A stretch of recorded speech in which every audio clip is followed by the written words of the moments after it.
Right. Good afternoon and welcome to a roundtable for the Color Brown production. My name is Jonelle Blue and I'm joined by my co-stars, Mr. Willard Brewington III and Mr. Brandon Chase.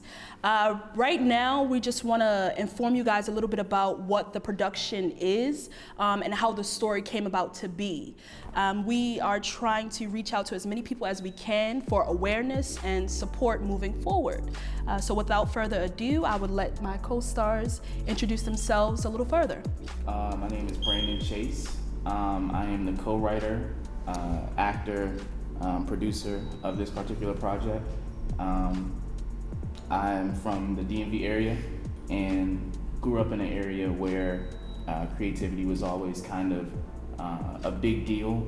So I wanted to be a part of that myself growing up. And then just so happened to meet these two beautiful people in school, and we've always just wanted to do something together, and this is the thing that came from that. My name is Willard Brewington III. Playing the grave digger in this particular piece. I thank Blue and Brandon for bringing me on. Just like Brandon mentioned, I spent time up at Frostburg State, theater major on the acting track. Born and raised in Baltimore, Maryland. You know, it's a city long known for like its musicality, its creativity. You know, it's just a flourish of Black people and stories and things like that. And I really believe that's what we're trying to do with The Color Brown. So just a little background for myself, like Willard. I grew up in Baltimore City. I actually grew up in the Baltimore scene of spoken word poetry.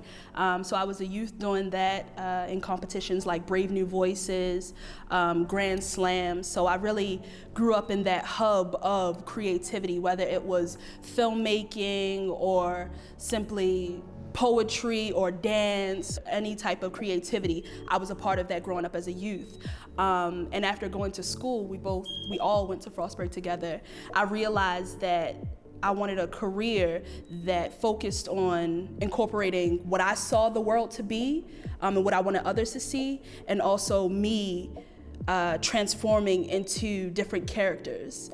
So really, I want us to get into what The Color Brown means to us. First off, let's talk about the title itself, The Color Brown. You think of poop, honestly. I mean, but it's the truth. Like, that's what you think of poop.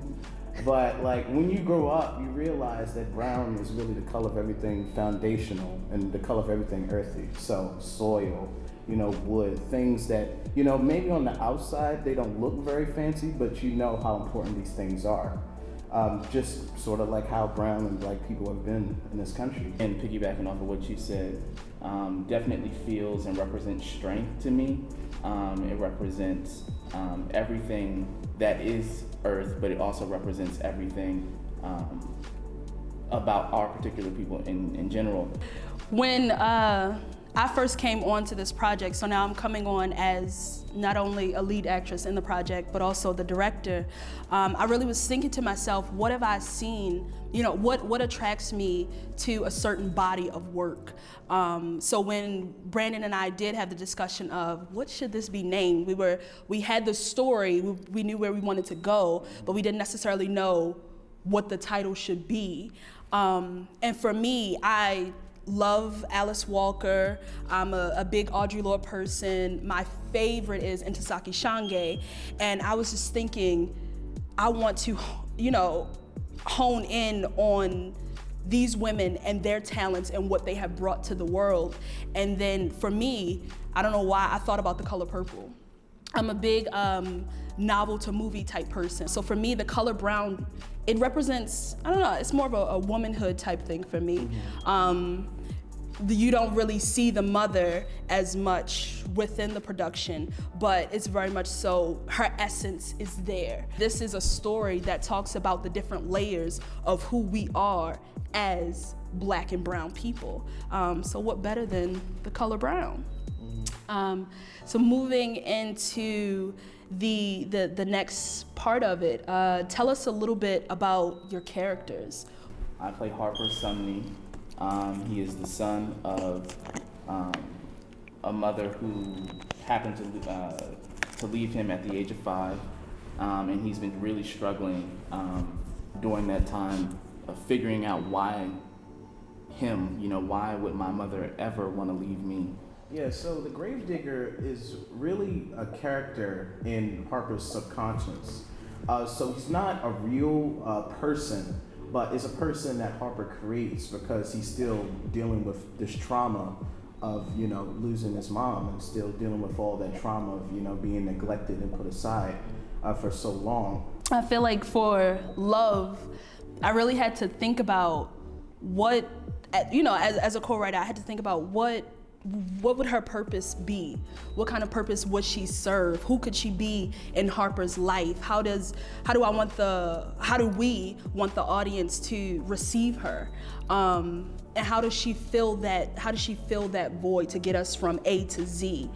So personally, I think I bring a lot of myself to who Love is, and I do that with a lot of other characters, a lot of other shows that I've been in, where I'm acting, but what makes a great actor from my perspective is when you can bring yourself to a production. Which is something that we talked about in the process of writing this, was people being able to hold a mirror up to this piece and be able to see themselves in the reflection.